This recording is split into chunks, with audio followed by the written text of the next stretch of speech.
नमस्कार दोस्तों, कैसे हैं आप सब लोग। एपिसोड 4 में आपका स्वागत है, जहां पर हम लोग क्रिप्टो करेंसीज को बहुत बेसिक से एडवांस सीखने की कोशिश कर रहे हैं। ये एपिसोड ऐसे हैं कि जहां पर आपको हर एक सवालों का जवाब मिलेगा। इसके बाद आपको कहीं कोई किताब, कहीं कोई यूट्यूब चैनल देखने की जरूरत नहीं पड़ेगी। लेकिन अभी तक हम लोगों ने 3 एपिसोड तक क्या किया, हमने ये देखा कि ब्लॉकचेन क्या है, बिटकॉइन बना कैसे, बिटकॉइन की जरूरत क्या है, डिजिटल एसेट रोटेशन क्या है, क्यों किसी को बिटकॉइन के अंदर ट्रेड इन्वेस्ट करना चाहिए। इन सारी बातों को हमने बहुत बारीकी से समझा, जाना और देखा। लेकिन सवाल एक और मन में पनपता है कि जैसे जैसे हम आगे बढ़ते जाते हैं, सिर्फ क्रिप्टो करेंसीज का नाम हमारे आंखों के सामने नहीं आता है। हमें अलग अलग कॉइन्स, अलग अलग टोकन्स, अलग अलग एनएफटीज का नाम देखने को मिलता है, जहां पर लोग हमसे कहते हैं, बातें करते हुए सुनते हैं। लेकिन अब एज अ बिगनर हमें तो ये पता नहीं है कि सौरभ भाई की क्रिप्टोज के अंदर कितने तरीके के क्रिप्टोज होते हैं, ये नया एनएफटीज क्या हो गया, ये टोकन क्या हो गया। तो जब भी आप डिजिटल मार्केट के अंदर जाएंगे, जहां पर डिजिटल आदान प्रदान किया जा रहा है, डिजिटल लेन देन किया जा रहा है, पहले ये तो आपको पता चल ही गया होगा कि क्रिप्टो का मतलब क्या है। क्रिप्टो का मतलब बेसिक पेमेंट टर्म्स, कि भाई हम क्या कर रहे हैं, फिएट करेंसी मतलब कि हम रुपया का एक्सचेंज ना करके, हमें नोट ना देके, सिक्का ना देके, किसी पर्टिकुलर देश की करेंसी ना देके हम क्या कर रहे हैं, डिजिटली पेमेंट कर रहे हैं। लेकिन अब उन्हीं डिजिटली पेमेंट में 3 तरह की चीजें आ गई। अभी इनको छोड़ दीजिए, इनको मैं बाद में आपको बताऊंगा ये सारी चीजें क्या है। लेकिन आज के इस एपिसोड में हमारा बेसिक स्ट्रक्चर क्या है कि हम लोग ये समझने या पढ़ने की कोशिश करेंगे कि कॉइन्स क्या है, जिनके बारे में हम बार बार डिस्कस करते हैं।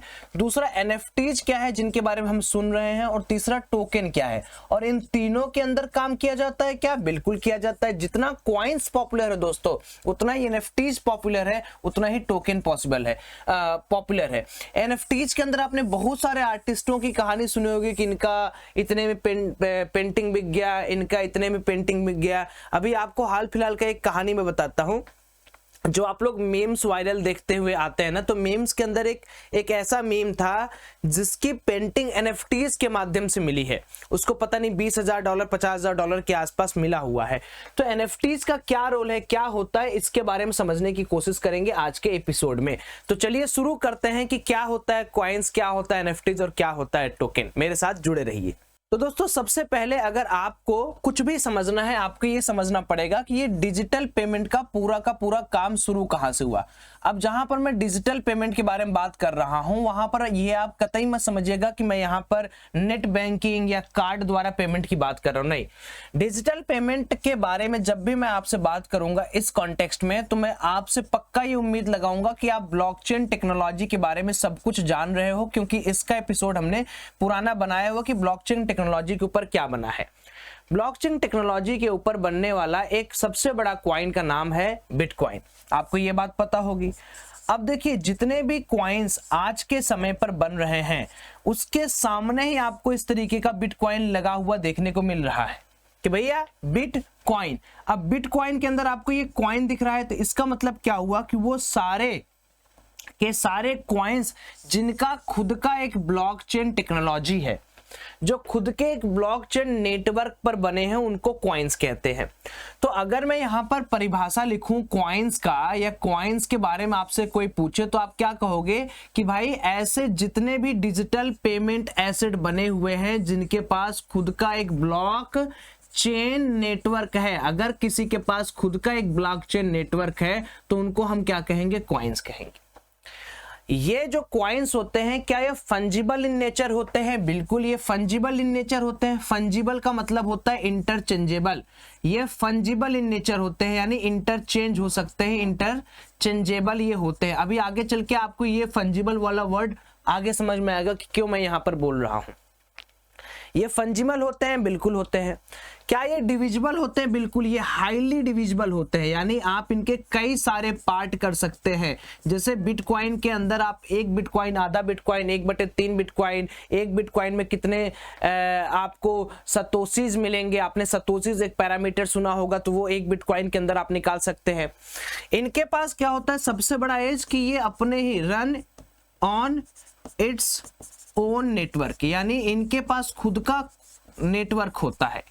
ये सबसे बड़ी बात है। किसी भी कॉइन्स को समझने के लिए आपको बस ये याद रखना है कि जहां पर भी कॉइन्स का नाम आ गया, चाहे वह बिटकॉइन हो, चाहे वो इथेरियम हो, चाहे जो हो, इनके पास खुद का एक नेटवर्क होता है जिसको हम लोग कहते हैं ब्लॉकचेन नेटवर्क। अब जैसे समझिए बिटकॉइन के पास खुद का एक ब्लॉकचेन नेटवर्क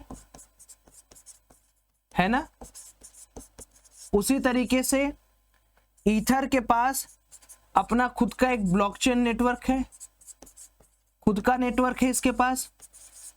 अगर हम यहां पर सोलाना की बात कर दें, सोल के पास तो सोलाना का खुद का एक ब्लॉकचेन नेटवर्क है। तो जिसके पास खुद का एक ब्लॉकचेन नेटवर्क है उनको क्या कहते हैं? कॉइन्स कहते हैं। इतनी बात आपको समझ में आ गया होगा। कॉइन्स कैसे होते हैं? इनके पास एक नेटिव क्रिप्टो करेंसी का ब्लॉकचेन होता है, फंजिबल इन नेचर होते हैं यानी इंटरचेंजेबल होते हैं। अभी आपको जब मैं समझाऊंगा तो आपको समझ में आएगा। यानी अगर मैं तुमको एक बिटकॉइन दिया तो तुम मुझे उसके बदले में एक बिटकॉइन दे सकते हो, या एक बिटकॉइन को तुम इथेरियम के पर्पज से सॉल्व कर सकते हो, या एक बिटकॉइन की जो सोलाना वैल्यू चल रही है उतना सोलाना मुझे पे कर दिया, तो दैट्स अ इंटरचेंजेबल वैल्यू। तो जितने भी कॉइन्स होते हैं या जितने भी टोकन्स मैं आपको बताने जा रहा हूँ वो फंजिबल इन नेचर होते हैं, दे आर इंटरचेंजेबल। अच्छा, ये हाईली डिविजिबल होते हैं, यानी अगर एक क्रिप्टो है, एक बिटकॉइन में लिया, एक सोलाना लिया, तो उनको कितने पार्ट में बोल सकता हो। इवन एक बिटकॉइन को आप टर्म्स दे सकते हैं कि ये कितना सतोशी होगा। एक बिटकॉइन में 100 मिलियन सतोशीज होता है। अगर आपको नहीं पता तो आप पता कर लेना। Run on its own network, ये अपने नेटवर्क पर चलते हैं। और बिटकॉइन का खुद का ब्लॉकचेन नेटवर्क, इथेरियम का खुद का ईथर ब्लॉकचेन नेटवर्क है, सोलाना का खुद का सोलाना ब्लॉकचेन नेटवर्क है। ये रही कॉइन्स की पूरी गाथा। अब अगला हमें समझना है टोकन्स क्या होते हैं। समझना भी दोस्तों बहुत आसान है। देखिए, अब मैं सबसे पहले यहां पर एक क्वाइन लिख रहा हूं, ठीक है। क्वाइंस लिखने के बाद आपको समझ में आ रहा होगा कि क्वाइन के पास क्या हुआ, एक खुद की ब्लॉकचेन टेक्नोलॉजी है या ब्लॉकचेन नेटवर्क है, ठीक है। समझना बहुत आसान है। मैं लिख दिया ब्लॉकचेन नेटवर्क, ठीक है। अब जैसे सपोज करो, एक एग्जांपल मैं आपको दे रहा हूं कि आप किसी एक कंट्री में गए हो। समझना, टोकन अगर आपको समझना है दोस्तों, तो टोकन के लिए आपको ये जो मैं एग्जांपल देने वाला हूं ये आपको बहुत अच्छे तरीके से समझ में आना चाहिए।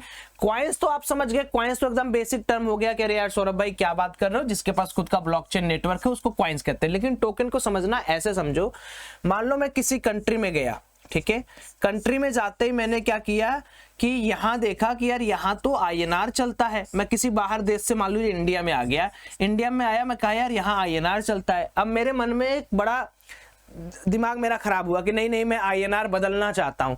तो मुझे क्या करना पड़ेगा, पूरे गवर्नमेंट से लड़ना पड़ेगा, है ना। और गवर्नमेंट को ये आश्वासन देना पड़ेगा कि भाई अपना INR चेंज करो, मैं जो कह रहा हूं वो तुम करेंसी अपने यहां लाओ। ऐसा तो पॉसिबल है नहीं कि तुम इतने बड़े हो तोप हो कि आओगे गवर्नमेंट बोलोगे अपना करेंसी चेंज करो। तो इसकी जगह तुम क्या कर सकते हो, तुम्हें INR नहीं मन कर रहा है यूज करने का, तो तुम क्या खरीदते हो, यहां से एक गिफ्ट कार्ड खरीद लिए या एक वाउचर कूपन कोड खरीद लिए, ठीक है। जिसमें आपको तो नहीं मजा आया, आपने कहा INR मैं क्यों यूज करूं, मैं तो देशभक्त हूं, मैं तो इंग्लैंड से आया हूं, मैं INR टच नहीं करूंगा। तो तुमने क्या किया, गिफ्ट कार्ड एक खरीद लिया जो इसी पर्टिकुलर के ऊपर आधारित है। भाई 500 रुपए का गिफ्ट कार्ड तुमने खरीदा, वहां भले लिखा है 500 बुक माई 100 क्वाइन BMC, लेकिन वो रिडीम कैसे होगा, INR के बेसिस पर ही रिडीम होगा। तो टोकन क्या होते हैं, टोकन के पास खुद का कोई सिस्टम नहीं होता है, ये होस्ट करते हैं ब्लॉकचेन नेटवर्क के ऊपर, किसी और नेटवर्क के ऊपर बनाने गए जितने भी ऐसे डिजिटल एसेट्स हैं जिनका खुद का ब्लॉकचेन नेटवर्क नहीं है बबुआ, उनको टोकन कहते हैं। समझ गए कि टोकन के पास खुद का क्या कोई ब्लॉकचेन होता है, नो ब्लॉकचेन, नो नेटिव लिखना ज्यादा अच्छा है यहां पर, नो नेटिव ब्लॉकचेन नेटवर्क, ठीक है। यानी ये क्या करते हैं, या तो ज्यादा करके बाइनेंस नेटवर्क पे बने होते हैं, या अल्टरनेट जैसे इथेरियम पे बन गया, या आपका BTC के नेटवर्क पे बन गया। ज्यादा से ज्यादा ये भी फंजिबल्स होते हैं। फंजिबल का मतलब आप समझ गए हैं कि आप वाउचर के बदले वाउचर बदल सकते हैं, टोकन के बदले आप टोकन बदल सकते हैं, ठीक है। ये भी डिविजिबल होते हैं, है ना। डिपेंड करता है कि आपने किस हिसाब से काम किया है। 500 रुपए का मूवी नहीं देखना है तो 200 के 300 लौटा दो, ठीक है। ये होस्ट चेन पर ज्यादा से ज्यादा जिंदा रहते हैं। इनका सबसे बड़ा काम होता है दूसरे होस्ट चेन के ऊपर निर्भर रहना। और इनके अंदर टोकन बेसिकली क्या बनता है, इनका यूटिलिटी बहुत अच्छे स्तर पर किया जाता है। जैसे आप देखो गवर्नेंस कॉइन जितने भी है उनमें इनको लगा दिया, पेमेंट कॉइन्स के अंदर इनको लगा दिया, या नेटवर्क कॉइन के अंदर इनको लगा दिया। अब आपने टोकन बहुत बार सुना होगा, लेकिन मैं आपको कुछ टोकन्स के नाम दे रहा हूं, आपको क्लिक हो जाएगा कि अच्छा आज तक हम इसको तो समझते नहीं कि ये टोकन है। आपने जितने भी पेमेंट नेटवर्क सुने हैं आज तक, जैसे आप जब USDT ट्रांसफर करते हो तो आपने क्या सुना है, आपने ERC20 का नाम सुना है जो इथेरियम के चैनल पर चलता है, नेटवर्क पर चलता है। आपने BEP20 का नाम सुना है। ये जो मैं लिख रहा हूं दोस्तों ना, ये है टोकन, समझ रहे हो? ये जो नेटवर्क है ये नेटवर्क टोकन है। इतना बात समझ में आ गया तो बोलो हाँ। तो बेसिक टोकन क्या है, जो दूसरे के ब्लॉकचेन को लेकर चले, होस्ट चैनल पर लेके चलते हैं। जैसे इथेरियम पर बन गया, TRC बन गया, BEP बन गया, पॉलीगन पे बन गया, तो they are called as token. ठीक है, तो आज के बाद जब भी आपको कॉइन्स और टोकन दिखेगा तो टोकन का बेसिक सेंस आप किसी को भी समझा पाएंगे, बता पाएंगे। अब इसके बाद देखिए एक और नई चीज शुरू होती है। कॉइन्स के बदले कॉइन्स ले सकते हो, हाँ या ना बोलो, ले सकते हो। टोकन्स के बदले टोकन ले सकते हो, नहीं, हाँ या ना बोलो, ले सकते हो। तो सौरभ भाई कॉइन्स के बदले कॉइन्स ले सकते हैं, टोकन के बदले टोकन ले सकते हैं, मतलब कोई डिजिटल सिग्नेटरी नहीं है यहां पर कि भाई बदल ही नहीं सकता। तो अगर मान लो कुछ ऐसा आर्ट है, ऐसा कुछ चीज है जिसको मैं चाहता हूं कि दुनिया में सिर्फ एक ही लोग के पास उसका ऑथराइजेशन हो, उसके लिए क्या करें, उसका कैसे लेन देन हो, उसका कैसे ट्रेड हो, उसके लिए आता है दोस्तों नॉन फंजिबल टोकन्स, जिसको हम NFT कहते हैं। फंजिबल हटा दो तो टोकन को NFTs बोल दिए। कैसे जी, आइए जरा देखते हैं। अब यहां पर मैं लिख रहा हूं NFTs, ठीक है। NFTs का फुल फॉर्म क्या है, नॉन फंजिबल टोकन्स। अब देखिए इसका एग्जांपल बहुत बेसिक से आप समझिएगा। जैसे समझिए, आप इस तरीके से समझिए कि मान लीजिए मैंने आपको सर एक बिटकॉइन दिया, ठीक है, एग्जांपल समझना, एक बिटकॉइन दिया। आपने बोला कि सौरभ भाई इस एक बिटकॉइन को मैं इंटरचेंज कर सकता हूं किसी भी करेंसी से, किसी भी अलग टोकन से या किसी भी कॉइन से। एक बिटकॉइन के बदले मैं इथेरियम किसी से मांग सकता हूं, या मैं इसके बदले एक सतोशी मांग सकता हूं, या सोलाना मांग सकता हूं, कुछ भी मांग सकता हूं। तो ये इंटरचेंजेबल हो गया, इसकी कोई डिजिटल वैल्यू तो रह नहीं गई, मतलब किसी के पास ऐसा थोड़ी कि अस्थायी रूप से रुका ही रहेगा। लेकिन मान लीजिए हमारे पास एक बैट है, ठीक है, एक बैट हो गया हमारे पास, ये बैट हमारे पास हो गया। इस बैट पर क्या हो गया, इस बैट पर MS धोनी का साइन हो गया, ठीक है, कैप्टन MS धोनी, थाला फॉर ए रीजन। अब बताइए क्या आप इस बैट के बदले, ये बैट मान लो आपने अपने दोस्त को दे दिया, उसने आपको एक नया बैट या इसके 3 गुना 4 गुना बैट दे दिया, क्या ये इंटरचेंजेबल है? क्या आपको MS धोनी का साइन किया हुआ बैट अगेन मिल सकता है, जो कि ओरिजिनल साइन होना चाहिए? ये मत बोलना कि अरे यार सौरभ भाई एक एडिशन आता है मार्केट में हम जाके लेंगे, ऐसा वाला काम नहीं। ये इंटरचेंजेबल है क्या? नहीं। अगर मान लो इसी की जगह हम कोई एक पेंटिंग रख दें, बहुत बड़े आर्टिस्ट का पेंटिंग है, उस पर वो साइन करके रखा है, उसकी कई सारी कॉपीज बन रही, बट उसका जो ओरिजिनल फॉर्मेट है वो आपके पास है। तो ऐसे जितने भी आर्ट वर्क हैं दोस्तों जो इंटरचेंजेबल नहीं है, ये है तो टोकन ही, तो मुझे ये नहीं बताने की जरूरत है ना कि ये क्या चीज है, बट ये नॉन फंजिबल है। यानी inter tokens are interchangeable but non fungibles like NFTs are not interchangeable. ठीक है, तो ये आपके पास एज अ डिजिटली रहेगा, ये आपको ऑनरशिप प्रोवाइड करेगा कि भाई ये तो सौरभ मौर्य के नाम पर ही बिका हुआ है, तुम भले इसकी कॉपीज बेच रहे हो बट वो जब चाहे तब तुम्हें कॉपीराइट मार सकता है। और ये अगर सौरभ मौर्य ओनरशिप ट्रांसफर करना चाहेगा इस NFTs का तभी पॉसिबल है, और एक बार ओनरशिप किसी और के पास चली गई तो वो उसका हो जाएगा। और मैं पार्ट बाय पार्ट नहीं कर सकता कि एक बैट का टुकड़ा बेच दिया, एक बैट का टुकड़ा बेच दिया, एक बैट का, तो यार नॉट इंटरचेंजेबल, इसीलिए लिखा है non fungible tokens. Hope you are getting my point.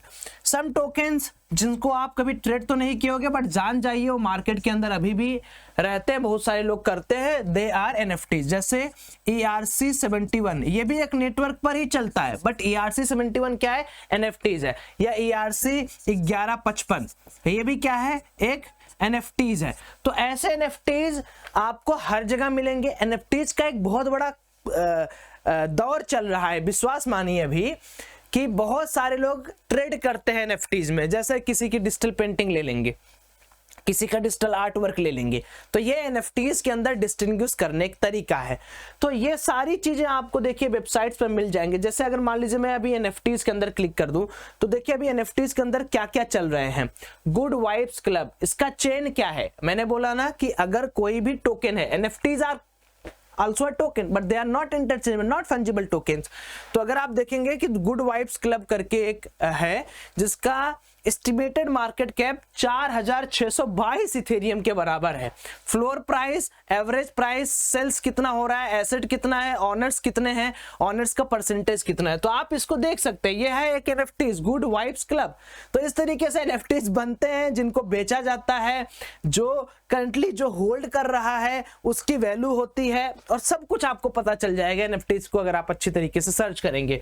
Likewise अगर आप टोकन पर चले जाते हैं दोस्तों, तो टोकन्स के अंदर भी आपको डिफरेंट टोकन्स दिख जाएंगे। दे आर टोकन्स लाइक अगर आप देखेंगे बेरा चेन, लाइका, थाला, मलाइका, सब है। थाला फॉर ए रीजन भी है, तो आप चाहे तो इसको भी ले सकते हैं।